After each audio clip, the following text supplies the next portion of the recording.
जय सिया राम। भक्तजनों, अब हम 57 भाग पर आए हैं प्रभु श्री रामचरितमानस पर, और समस्त भक्तजनों का मैं सहर्ष प्रभु श्री रामचरितमानस पाठ में स्वागत करता हूँ।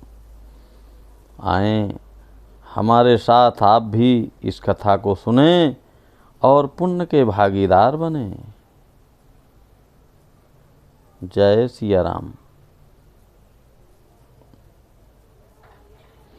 फिरत विपिन आश्रम एक देखा, तहाँ बसन पति कपट मुनि बेखा। जासुदेश नपलीन छड़ाई, समर सेन तज गयऊ पराई। वन में फिरते फिरते उसने एक आश्रम देखा। वहाँ कपट से मुनि का वेश बनाए एक राजा रहता था, जिसका देश राजा प्रताप भानु छीन लिया था और जो सेना को छोड़कर युद्ध से भाग गया था। समय प्रताप भानु कर जानी, आपनयतिय समय अनुमानी। गयऊ नग्रह मन बहुत गलानी, मिलान राजहीन पय अभिमानी। प्रताप भानु का समय अच्छे दिन जानकर और अपना कुछ समय बुरे दिन अनुमान कर उसके मन में बड़ी ग्लानि हुई। इससे वह ना तो घर गया और ना अभिमानी होने का कारण राजा प्रताप भानु से ही मेल किया। ऋषौर मारी रंक जिमि राजा, विपिन बसई तापस के साजा। तासु समीप गमन नप कीन्हा, यह प्रताप रबीत ही तब चीन्हा। दरिद्र की भांति मन ही में क्रोध को मार कर वह राजा तपस्वी के वेश में वन में रहता था। राजा प्रताप भानु उसी के पास गया। उसने तुरंत पहचान लिया कि यह प्रताप भानु है। राउत सित नहीं सो पहचाना, देखी सुबेश महामुनि जाना। उतारी तुरगत कीन प्रणामा, परम चतुर न कहू निज नामा।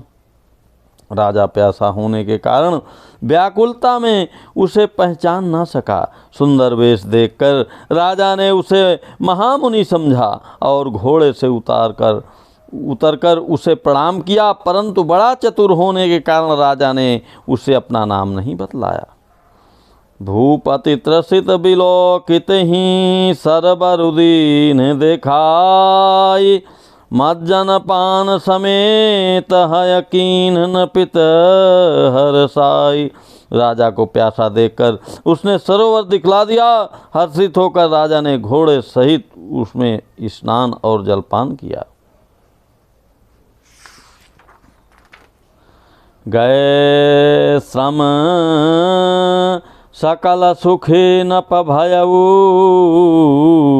निजया समतापस लय गयऊ।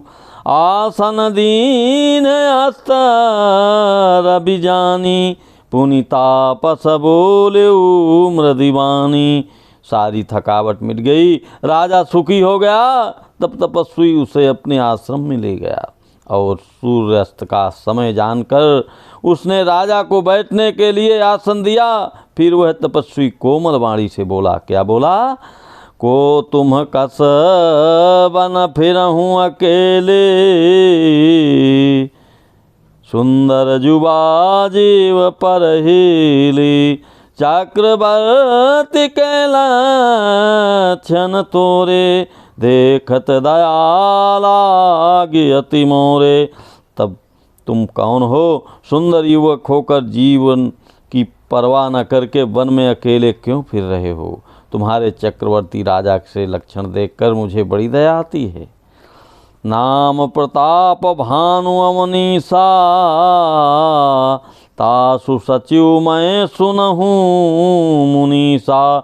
फिरत अहेरे परे भुला, बड़े भाग देखेऊं पद आई। राजा ने कहा, हे मुनीश्वर सुनिए, प्रताप भानु नाम का एक राजा है, मैं उसका मंत्री हूँ। शिकार के लिए फिरते हुए राह भूल गया हूँ। बड़े भाग से यहाँ आकर मैंने आपके चरणों के दर्शन पाए हैं। हम कहाँ दुर्लभ दरस तुम्हारा, जानत हूँ कछु भल हो निहारा। कहा मुनितात भयऊ अंधियारा, जो जन सत्तरी नगरु तुम्हारा। हमें आपका दर्शन दुर्लभ था, इससे जान पड़ता है कुछ भला होने वाला है। मुनि ने कहा, हे तात अंधेरा हो गया है, तुम्हारा नगर यहाँ से 70 योजन पर है। निशा घोर गंभीर बन, पंथ न सुनहु सुजान। बसहु आजु अस जानी, तुम जायहु होत बिहान। हे सुजान सुनो, घोर अंधेरी रात है, घना जंगल है, रास्ता नहीं है। ऐसा समझकर तुम आज यहीं ठहर जाओ, सवेरा होते ही चले जाना। तुलसी जसी भव्य तव्यता, तैसी मिले सहाय। आपुनु आवै ताहि पहि ताहि तहाँ लई जाय। तुलसीदास जी कहते हैं, जैसे भावित व्यता होनहार होती है, वैसी ही सहायता मिल जाती है। या तो वह आप ही उसके पास आती है या उसको वहाँ ले जाती है। भले ही नाथ आय सुधर सीसा, बांधि तुरग तरु बैठ महिषा। नप बहु भांति प्रशंस उताही, चरण बंदि निज भाग सराही। हे नाथ, बहुत अच्छा ऐसा कहकर और उसकी आज्ञा सिर चढ़ाकर घोड़े को वृक्ष से बांधकर राजा बैठ गया। राजा ने उसकी बहुत प्रकार से प्रशंसा की और उसके चरणों की वंदना करके अपने भाग्य की सराहना की।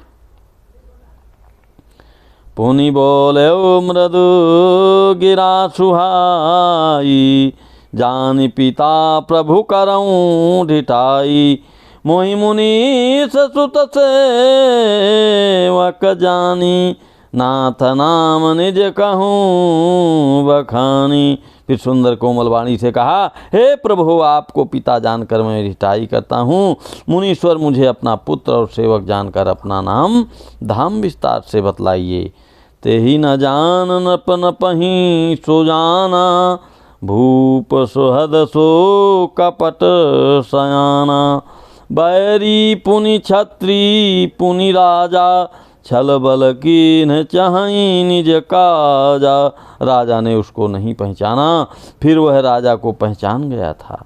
राजा तो शुद्ध हृदय था और वह कपट करने में चतुर था। एक तो बैरी, फिर जात का छत्री, फिर राजा। वह छल बल से अपना काम बनाना चाहता था। समुझी राज सुख दुखित अराती, अवा अनल इव सुलगई छाती। सरल बचन न पके सुनि काना, बयर संभारी हृदय हरसाना। वह शत्रु अपने राज्य सुख को समझ करके स्मरण करके दुखी था। उसकी छाती कुम्हार के आमे की आग की तरह भीतर ही भीतर सुलग रही थी। राजा के सरल वचन कान से सुनकर अपने वैर को याद कर वह हृदय में हर्षित हुआ। कैसे हर्षित हुआ?